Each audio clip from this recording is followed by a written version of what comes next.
Good evening. I'm Walter Cronkite at CBS News headquarters in New York. When television news emerges in the 1950s and especially in the 1960s, it acquires a weight of sobriety. Because you were communicating with the entire country. You had 3 networks. We were all in those days getting the same data. Now, there were disagreements about what the truth was.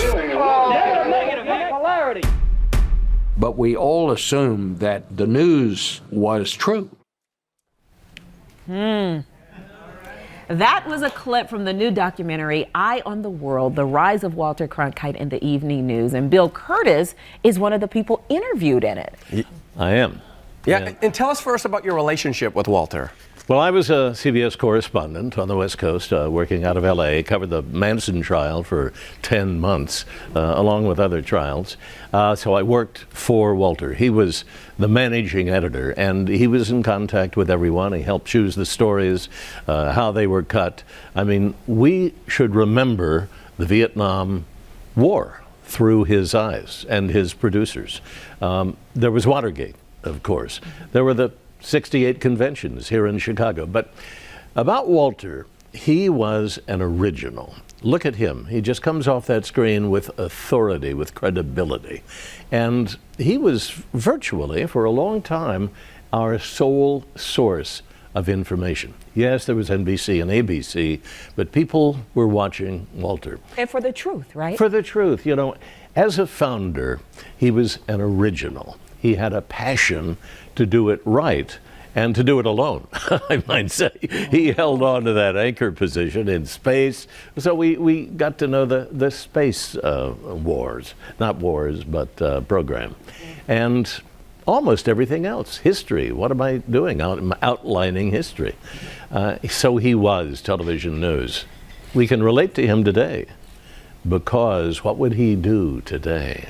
Oof. He would stand tall and he would lay it out, dissect where we are, the players, the falsehoods coming out of Washington, primarily the White House, compare them with what we know as facts, and lead us as journalists. A lot of correlation between the Nixon era and the era we see today, when President Nixon calling a war against the media. Yes, there's a lot, we can relate a lot. First of all, Watergate was going on for a year before we really understood. You mean it was the Republicans who engineered this burglary, of the Democratic headquarters?